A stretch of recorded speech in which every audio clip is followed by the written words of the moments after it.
avancé et avant de travailler sur celui-ci, vous devez maîtriser votre handspring. L'idéal serait de le maîtriser en normal grip et en cup grip. Bien que l'on va arriver en twisted grip, il est intéressant de savoir tenir son handspring en normal grip pour être bien sûr d'avoir la force au niveau de la traction pour tenir cette figure. Je vous montre.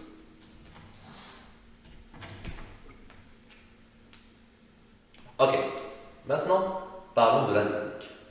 Pour réaliser un phoenix, il va y avoir différentes techniques. Pour moi, pour faire un phoenix en twisted grip, on va voir 3 techniques différentes. Je vais vous parler de la première, qui va consister à effectuer un dislocator, mais on ne va pas détwister la main, c'est-à-dire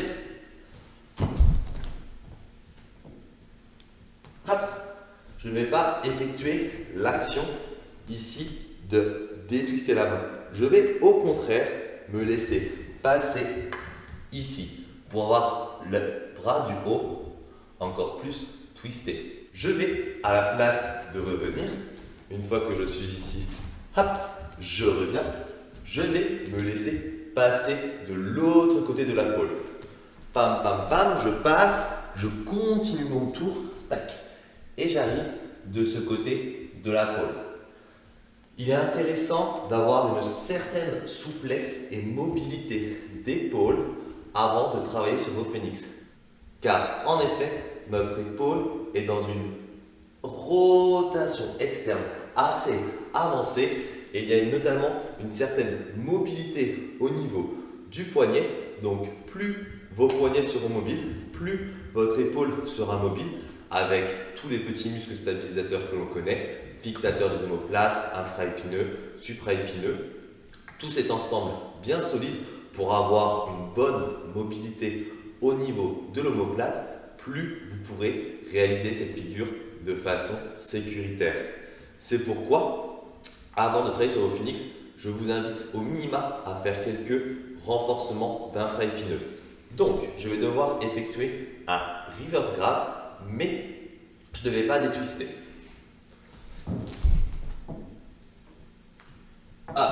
Pour arriver ici. Alors, pour arriver ici, je vous renverrai à la vidéo sur le reverse grab. Imaginez qu'il y a un grand crash mat autour de la pôle et que vous voulez faire vos pas d'éloignement en dehors de ce crash mat. Ainsi, votre bassin va vraiment être très éloigné de la pôle et donc vous allez avoir une belle force centrifuge qui vous permettra de faire le tour complet de la pôle. Il faut vraiment imaginer que le bassin se déplace de façon circulaire dans un grand cercle autour de la pôle, au moins pour les 2 premiers phoenix que nous allons voir. Je vous remontre.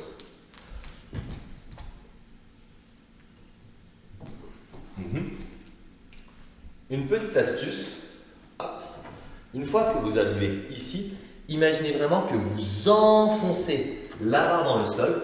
La conséquence va être l'engagement de vos dorsaux et l'abaissement de votre épaule vers le sol. Cette traction va vous aider à monter vos fesses un peu plus haut et donc à passer votre tête. Au début, il peut être normal d'avoir peur d'heurter la pôle. Utilisez la seconde main pour repousser celle-ci et après vous allez voir avec la vitesse et l'habitude, la tête passe sans aucun souci. Décomposons maintenant le phoenix en 2 étapes. Nous allons donc effectuer ce swing, puis nous allons simplement enchaîner avec un handspring.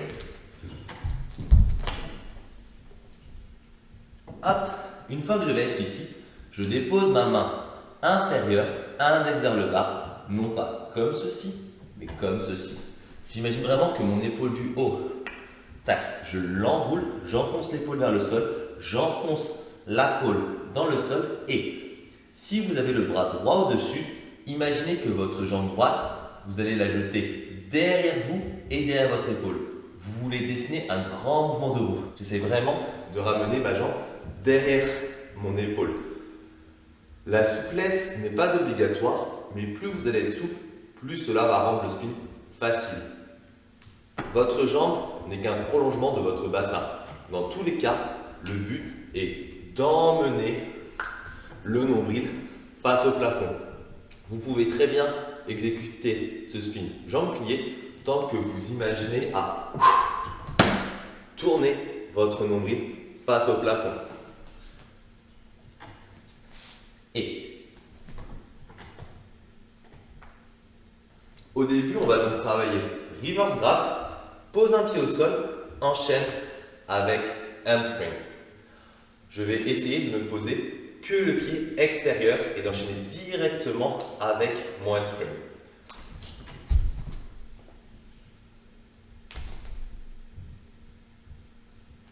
Le but du jeu étant de prendre le moins de temps possible avec le pied au sol pour enchaîner directement, voire d'utiliser vraiment un tout petit contact.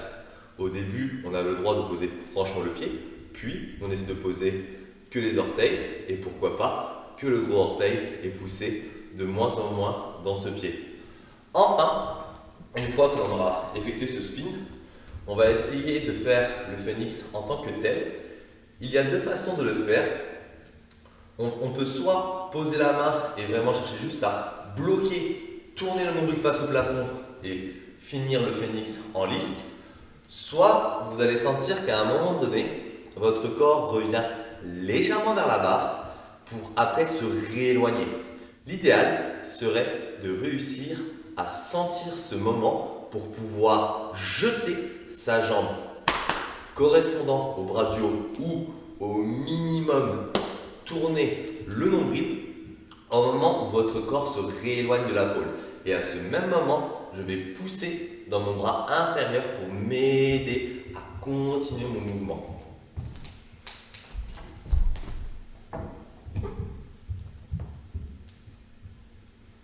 Comme vous venez de le voir, si j'ai le bras droit au-dessus, j'ai le droit de plier ma jambe gauche. Car en effet, le fouetté de la jambe droite va m'aider à monter mon phoenix. Évidemment, vous pouvez le faire avec les deux jambes tendues.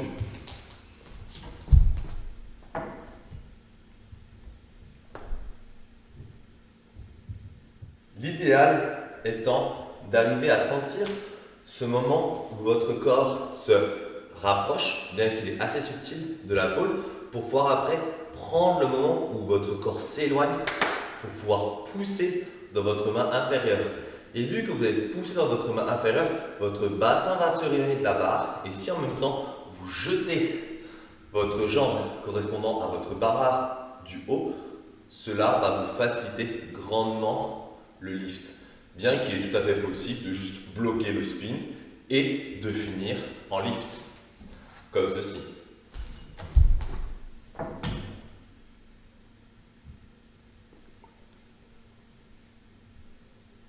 Cependant, à mon sens, si vous avez une belle vitesse de rotation, il est plus intéressant d'arriver à sentir ce moment où votre corps se rapproche de la barre et ce moment où votre corps s'éloigne pour utiliser ce momentum et rendre le spin plus beau, plus aérien et aussi conserver plus de rotation. Je vais dire le top quand je pousse dans mon bras inférieur et que je jette ma jambe extérieure de façon synchrone, vous allez voir, notre bassin monte tout seul.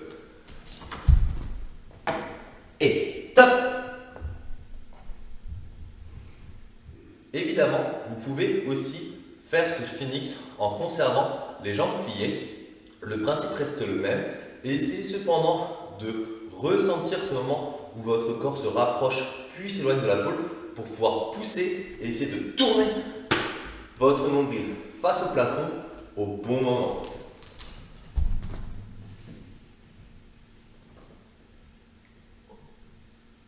Tout en restant dans le phoenix en circulaire, il y a une deuxième façon d'exécuter ce phoenix.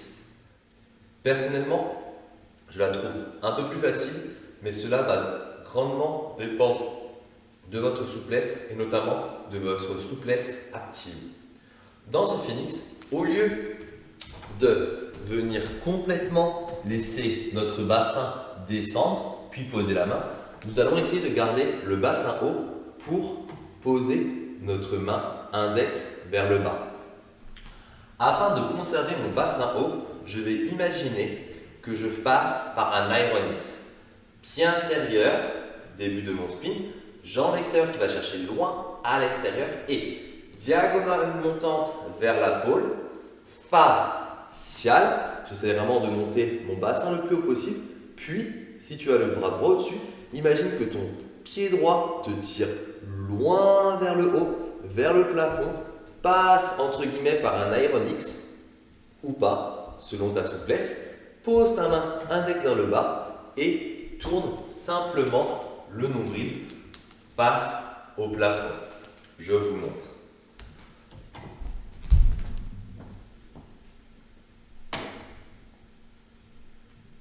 Je vais dire top lorsque je pose ma main sur la pôle.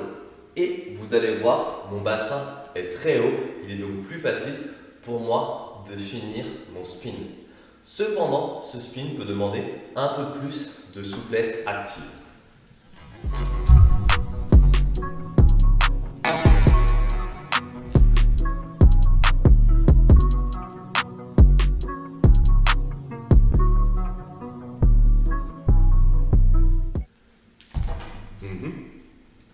Un bon exercice pour travailler ce spin serait d'essayer de simplement faire votre reverse grab, mais de conserver votre bassin haut le plus longtemps possible.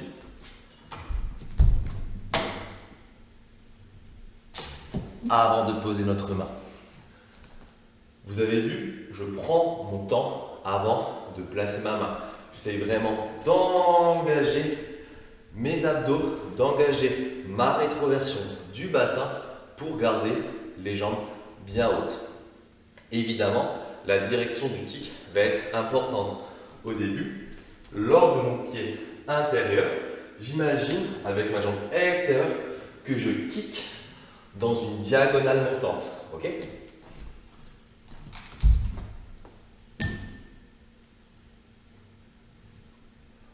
Dans tous les cas, ce phénix est aussi un phénix circulaire, ce qui sera un peu différent du prochain phénix que nous verrons, qui va être un phénix pendulaire. Troisième type de phénix en twisted grip. Ce phénix va être un phénix qui est un petit peu différent des autres, car c'est un phénix en pendulaire. Qu'est-ce que je veux dire par pendulaire? C'est-à-dire, au lieu d'avoir mon bassin qui va se déplacer dans un grand cercle imaginaire autour de la pôle, mon bassin va se déplacer en ligne. C'est-à-dire que je vais essayer d'aller chercher loin dans une grande ligne imaginaire à l'extérieur de la pôle, puis revenir sur cette même ligne le plus loin possible. Comme une horloge qui viendrait monter, taper pour remonter de l'autre côté. Vous savez, les grandes horloges suisses. Et ça fait monte, prise d'élan numéro 1 et descend, tac, remonte le plus haut possible. Pour ce spin, nous pouvons utiliser un élastique ou qu'importe. Le but est simplement de tracer une ligne imaginaire sur laquelle nous allons devoir nous déplacer. Voici ma ligne imaginaire. Donc, prise d'élan et revient. Vous avez vu, là, mon bassin s'est déplacé sur une ligne imaginaire et non en cercle.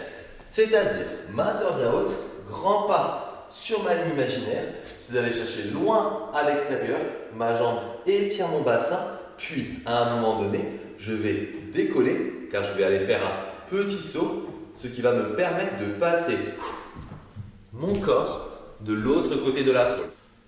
Donc, main bien haute, grand step, va chercher loin. Au début, si tu as peur, fais-le sans sauter. Pense juste à étirer ta jambe. Tellement tu vas étirer ta jambe, à un moment, ton pied va décoller du sol. Passe pour arriver de l'autre côté. N'hésitez pas à utiliser des élastiques, de tapis, qu'importe, pour vraiment vous forcer à avoir une ligne sur laquelle poser vos pieds, et de visualiser cette ligne va vraiment vous aider à être dans le bon momentum. Ensuite, Une fois que notre bassin va monter très haut d'un côté, notre prise d'élan, nous allons devoir redescendre, passer dos à la pôle et essayer de remonter très haut de l'autre côté. On peut soit, si vous avez la souplesse, utiliser vos jambes, pied intérieur, extérieur qui étire ton bassin, jambe qui tape l'autre, remonte la deuxième jambe très haut, ou simplement pousser bassin, bassin. Dans tous les cas, tant que votre bassin va chercher le plus loin possible vers le haut et à l'extérieur, c'est bon.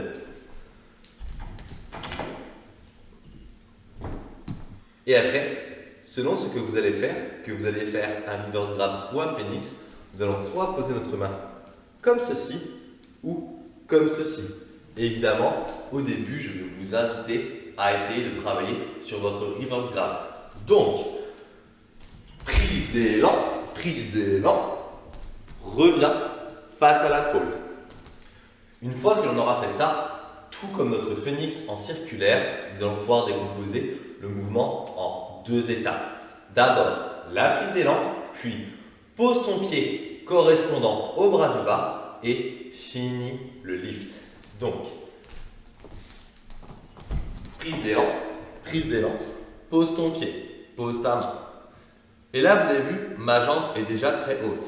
Évidemment, pour m'aider à faire le lift, je peux vraiment aller chercher un élan avec cette jambe ou vraiment, si vous le souhaitez et que vous avez la force, pousse dans ton bras du bas, plie ta jambe, lift. Vous avez vu, lorsque j'ai posé mon pied au sol, j'ai essayé naturellement de tourner mon nombril face au plafond. Je vous remontre. Donc, 1, 2, poum, face au plafond. L'une des erreurs serait de conserver le nombril tourné face au sol. Il n'est pas impossible de réussir à monter votre phoenix comme ceci. Cependant, vous allez rendre le mouvement beaucoup plus difficile. Puis, finalement, tout va être une question de timing. Une fois que vous allez prendre votre élan, pied intérieur, pied extérieur, votre bassin va passer de l'autre côté. Et là, vous allez devoir attendre un certain moment pour pouvoir placer votre main index vers le bas. L'une des erreurs communes est de vouloir poser sa main trop tôt. Hop, pose ta main. Et au final, si vous posez votre main trop tôt, vous n'êtes pas concentré sur le fait de monter votre bassin et d'éloigner votre bassin, qui est l'étape la plus importante. Car si vous montez votre bassin bien haut avant de poser votre main, votre bassin sera déjà tellement haut que vous n'aurez presque rien à faire. Regarde. Et 1, hop. Et 1, hop.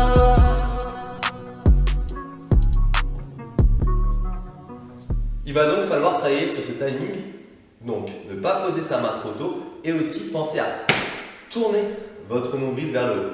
En effet, regardez, deuxième erreur, si lorsque je pose ma main, je tourne mon nombril face vers le sol, il va être très difficile pour moi de finir ce spin.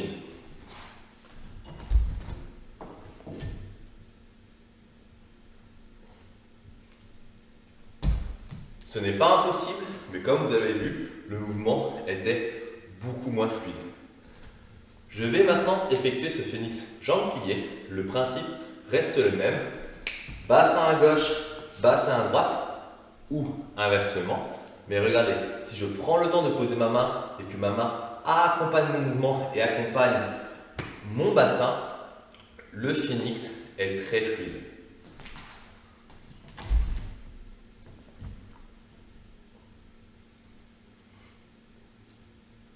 Parlons maintenant de la parade. On va essayer de mentaliser la parade. Normalement, si vous travaillez à deux et que votre partenaire fait bien les choses, si votre partenaire fait son pas d'élan ici, il va normalement parfaitement arriver ici pour poser sa main index vers le bas. Vous n'aurez donc plus qu'à l'attendre ici, car il va faire 1, 2, l'attendre ici pour récupérer son bassin, voire le délester, le temps qu'il dépose sa main sur la tôle afin de l'aider à finir son mouvement. 1, 2, aide à finir ton mouvement. Et évidemment, dernier conseil, pensez vraiment à pencher votre tête vers votre bras inférieur. En effet, si votre tête reste sur le côté, il va être très compliqué pour vous de vous inverser. Penchez donc bien votre tête vers votre bras du bas. À la fin, vous devez vraiment essayer d'avoir l'oreille correspondant au bras du bas collée à votre épaule. Donc, poussez à fond dans votre épaule inférieure et oreille collée bras du bas. Cela va vraiment grandement vous aider dans vos phénix. Regardez. Et hop, oreille. Boum.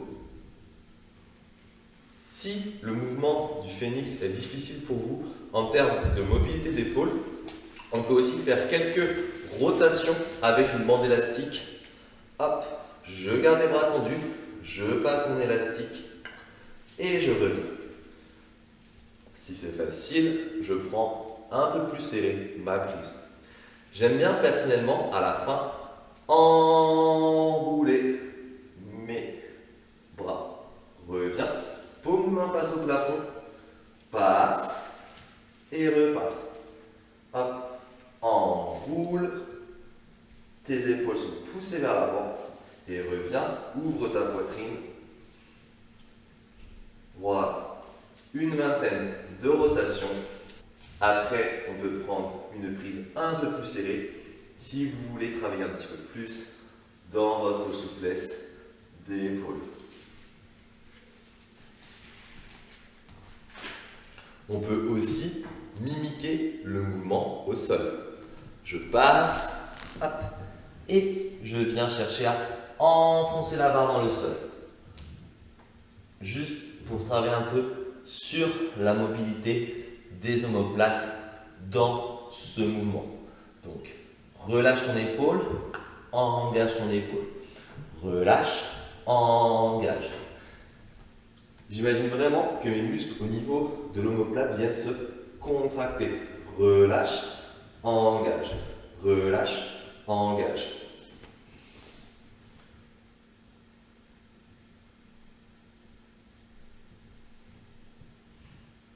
Intéressons-nous à différents exercices de renforcement spécifiques. Avec un élastique, vous pouvez bloquer l'élastique avec votre pied et venir faire une dizaine d'élévations latérales. En gardant le bras bien tendu.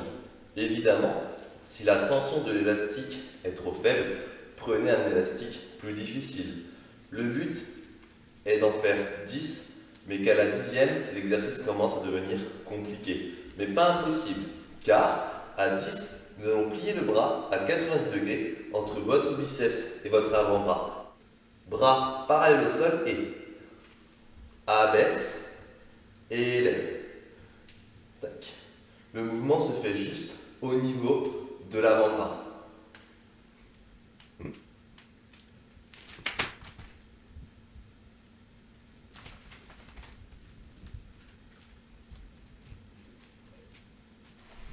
Nous retrouverons bien évidemment notre exercice de renforcement de l'infra-épineux, coude au corps, paume de main qui regarde face au plafond et rotation externe, paume de main qui s'écarte, revient en contrôlant le mouvement.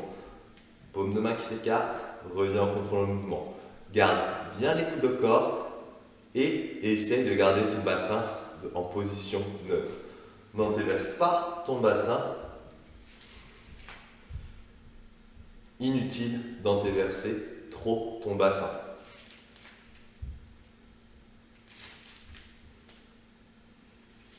Voilà, la vidéo sur les phénix en Twisted Grip est terminée. Merci.